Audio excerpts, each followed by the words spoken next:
that time of the month again. No, you're not going to have to sleep on the couch for the next 4 days. You're just going to get all of the May releases in one place.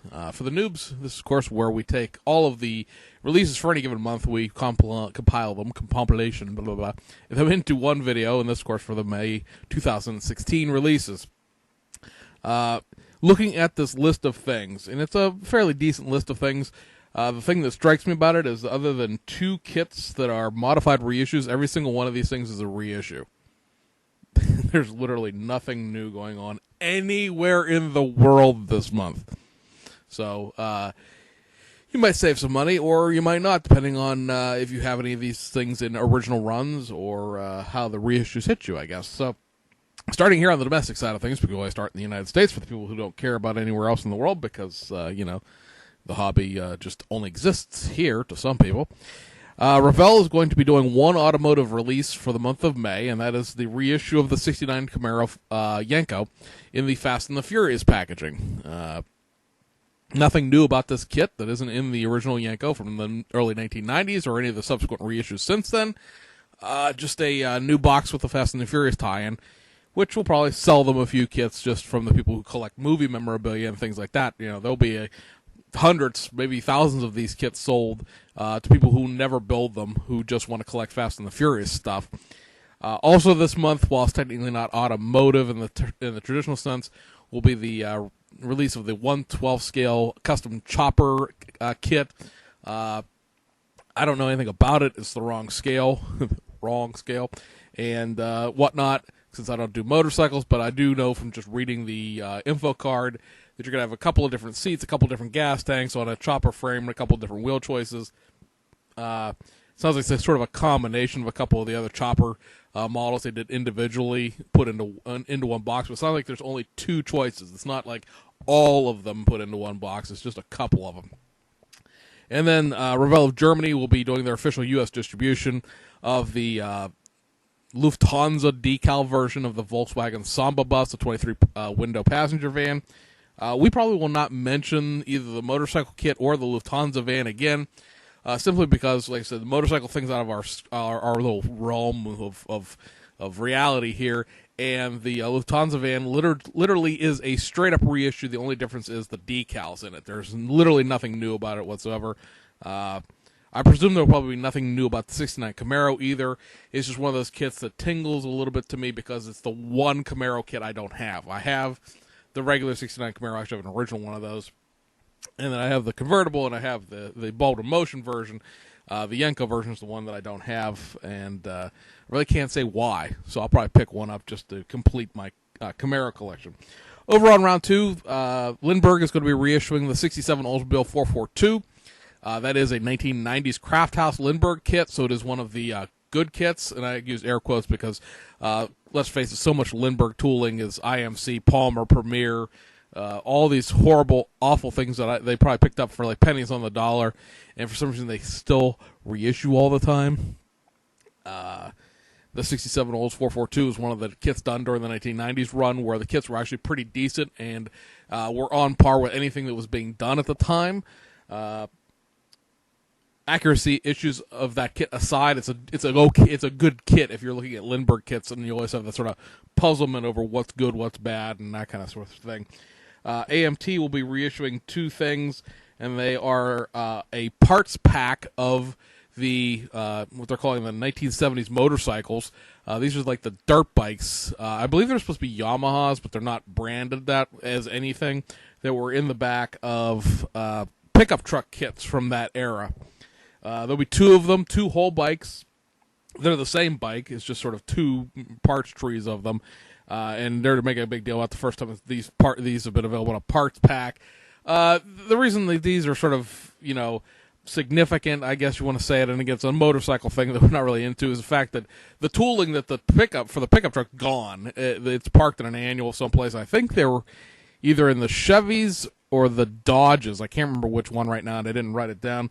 But the Dodge is parked at the Little Red Wagon. The Chevy doesn't exist anymore, and the GMC is stuck in that like 72 step side that gets reissued out of AMT every so often. The other kit that they're going to be reissuing, and this one is one of those things that I like to see Round 2 do, even though I personally won't buy it. I just think it's a neat thing and what I think they should focus on, frankly, rather than reissuing a bunch of stuff in boxes that it never came in. And that is a reissue of Der Beetlebus Van Show Rod. Apparently, and this is well before my time, so that's what I'm saying. Apparently, AMT did a bunch of Volkswagen bus-based like show rods. And they're going to do more than just this one, but this is the first one that they're going to come back out with. They're saying it's been more than 4 decades since these kits have been out, which puts them in the late 1960s. They're going to include pad-printed tires, optional tinted windows. They're going to be like a little cardboard display for it, mini box, all the goofy stuff you get with a round 2 reissue.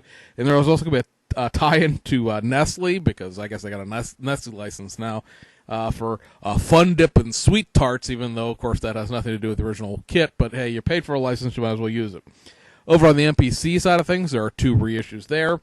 Both of them, kits haven't been seen for quite a long time, actually. One is the 1979 Ford Pinto wagon. That's going to be molded in silver, have pad-printed tires, and an expanded original decal sheet, of course, retro box art. I think this might be the first time this Pinto wagon has been out in 40 years. 40 years, maybe? Well, not quite 40 years, but 30-plus years anyway. You can build it stock, or they're calling street stock. I don't know, technically speaking, if that's factory stock or, like stock-ish with different, custom wheels or whatever. Again, 79 Pinto, I was 2, so, it's not something that I'm familiar with. There's some sort of bug flying around in here. I have 5 cats. Why is no one catching this bug? And the other one is going to be the 75 Corvette Roadster. Again, these 2 kits, when you think about it, a lot of people are like, well, I wish they would do this Pinto or this Corvette when they announce these kits. Again, you got to remember, these are where the annual tools are parked. The early 70s Corvettes were updated every year until 1975, and then they stopped. The Pinto was updated for several years, and it stopped in 1979. And so that's where the tooling is parked at, and that's what they can reissue without going back and cutting stuff up and making it so that they couldn't reissue these kits. But the 75 Corvette Roadster is a 3-in-1 kit. You can build it stock, custom, or drag. It's got drag radials, or drag rails, but drag slicks. It's got, I can picture them, velocity stacks, injector stacks. They've retooled the hood, so supposedly it now fits. Apparently that was a problem in 1975. And it has the metal springs for the front suspension put back in the kit for the first time in a good long time. Moving overseas, one of the modified reissues that's going to be coming out is from B-Max, and that's going to be the second version of the 1/20th scale McLaren MP4-2, and this one is a MP4-2B. Designed to be the 1985 Grand Prix of Monaco. There's also going to be a detail upset for that's specific to that kit, like we always talk about B-Max kits. You will, of course, have to go through Taboo Graphics or somebody like that, or Taboo Designs. I call them graphics all the time. It's Taboo Design to get the Marlboro logos for this kit because, again, they won't be included. Fujimi is going to reissue 5 kits in the month of May, continuing with their F1 series kick that they're on right now. They're going to reissue the McLaren MP427 Australia Grand Prix and the Ferrari F2012 Malaysian Grand Prix. These are both 2012 modern F1 cars in 1/20th scale. Kind of interesting, we talked about this when these kits were announced, that the McLaren won the Australian Grand Prix, which was the opening race of the season, and the Ferrari won the Malaysian Grand Prix, which was the second race of the season. So you can, with these 2 kits, build the winning cars the first 2 races of the 2012 F1 season. They're also going to be reissuing the Ferrari F40 Le Mans. There were like 40 of those built. There were homogenization to run the F40 in Le Mans class races. That's going to have window masks for the first time. Much like their regular F40 kit, this is a curbside, has a little bit of top engine detail that you'll see through the hatch, but it's not a full engine. They're going to reissue the Dino Ferrari 246 GTS. That's the Spider version of the Dino.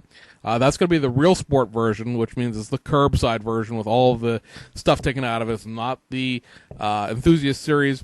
And they're going to reissue the Porsche 911 Turbo, which should be, again, unless we'll tell you, for sure when it comes out, but it should also be the real sports version, the curbside version of the 911 was called like the European Euro spec package or something like that, because at the time there was no 911 turbo. The turbo in 1984 or 85, when this kit is supposed to represent, was still on the Porsche 934. So they made a turbo look, big fat ducktail, goose tail, whatever you call that spoiler. So there's a name for it that's escaped me, and ducktail's not it. It's like pedestal or something. It'll come to me after I do the video, but it has the big spoiler and all the ground effects and everything to make it look like a 934 turbo, but it was actually a 911. Hasegawa will be reissuing the Mazda Cosmo Sport Marathon de la Route, which is the 84 Hours of Nuremberg from back in the early 60s. It finished 4th in that race. It was the first race that it was ever entered in, and the Mazda Cosmo Sport would, of course, go on to be one of the fastest production vehicles at the time in Japan. That's why there's the police version of it, because those were highway interceptors. They're going to reissue the Fairlady Z432R, which is the homogenized racing version of the Fairlady Z. This is a curbside. Of course, Fujimi's has the engine in it. Fujimi actually has 2 engines in it. It has a regular Fairlady engine and like GTR engine that the Z432R got. Fidelity-wise, the body's probably a little more accurate on the Hasegawa kit. Again, it's a curbside. You do get the engines in the Fujimi kit, but the Fujimi kit has no engine bay. It's just like the top side of the chassis plate. And they're going to be reissuing the Subaru 360 Deluxe K111. And that is the Subaru's version of sort of like the Beetle. It really does look sort of like an oblong Japanese version of a Volkswagen Beetle. It was Subaru's first production car, so it's historical in that sense. But the kit has been around for a little while. Again, it's much like all Hasegawa kits are. It's curbside. And then lastly, Aoshima has quite a few kits that are going to be coming out under the regular reissues, basically the kits that are just going to be coming out on spot runs. They have 2 Toyota Crown Royal saloons for the Metropolitan Police in Tokyo. One is a patrol car, one is a traffic car. The only difference between the two are the light bars. The traffic car has like a high riser light bar that you could raise up into the up off the roof. Anybody from New England, or especially the New York City area, knows that like Nassau, Suffolk, and the New York, the Highway Patrol Division of the NYPD have the McDermott bars that raise up the arms. And the light bars themselves are mounted on higher podiums than regular traditional light bars, so they can be seen over traffic. They're going to be reissuing the regular Aventador LP 704. That's just the regular Aventador coupe. Reissuing the Daihatsu Copen Active Top. Reissuing the Liberty Works Ken and Mary 4-door. That's the 3rd kit in the series. That's the one that's tritone black, silver, black. Reissuing the Liberty Walk Ken and Mary police car. Reissuing the RX-7 FD3S Type GTC A spec, which has sort of got some ground effects and whatnot going on there. Reissuing the initial D Toyota Torino Project D, which is the one we always suggest that you take a look at if you're looking for sort of a middle ground, not quite full-on race car, because that's the 2nd of the 3 kits. And then they're also going to reissue the initial D Toyota Torino Volume 37, which is the one that is the most recent kit that has all of the race parts, all of the engine parts, all of the interior upgrades, roll caging, and all that stuff. And then this will also be when we see the beginning of the new packaging lines from Aoshima. There is the model car and the tuned car. The tuned car will be reissues of both of the Rocket Bunny kits, both the Yankee and the Volk Racing Wheel version. That's the red box and the black box. And on the model car version, they're going to reissue the Toyota 86 in its factory stock form, which, of course, can still be built as the Scion FRS and all that stuff. The Toyota Crown Athlete 2012, the 2014 Nissan GTR Pure Edition, which is the JDM spec right-hand drive kit. Probably will not have left-hand drive in it. The Subaru Sambar World Rally Blue Edition. That's the one, of course, that they made 1,500 of. Painted the famous World Rally Blue color from Subaru. And then the other modified reissue for the month of May is the 2015 Mitsubishi Evo 10 Final Edition. This replicates the final version of the Evo X. They stopped making them at the end of last year. And this will be the last 1,500 of them that they built for Japan. So again, this is going to be a JDM spec with a right-hand drive. We talked about this when the kit was announced a couple weeks ago. I really wish they were building the final spec, because the last cars that actually came off the assembly line, the last 2,500 of them, were actually destined for North America. A couple dealerships around here still have new ones laying around. And of course, those would be left-hand drive and whatnot, but, it is what it is.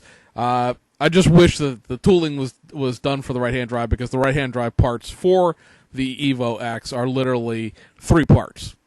A dashboard, the scuttle panel, and the windshield wipers. So 4 parts, but, it's legitimately the least amount of plastic. Charge me a penny more, is what I'm thinking. And guys, that's it. So, I don't know if I spent you any money there or not. Might have on the round 2 stuff, because you never know how those things will hit the marketplace. Sometimes those are, really, really sought after stuff, and sometimes it's meh. We'll see. I gotta be honest. I'm leaning towards the Pinto and a Corvette just because they're older kits I don't have. We'll see. Malaise era cars. That's the theme of 2016, right? With the Hurst Olds and the Pinto and the Corvette. They're going to reissue the Squad Rod at some point, which is a 79 Nova hatchback or 78 Nova hatchback, and the 80 Plymouth Valeris coming back out at some point as the Fuzz Duster, and it's just Malaise era is coming to get you. And for everybody who says they wish there were more 70s and 80s cars, well, here they come. Granted, they will be original 70s and 80s model kits in the process. So anyway, I hope you guys have a great month. We'll see you guys in some other videos that I have coming out on the channel in the next couple of days. And because remember, we're not doing a staff project this weekend because Japan is on vacation. So we'll see you guys on the other side.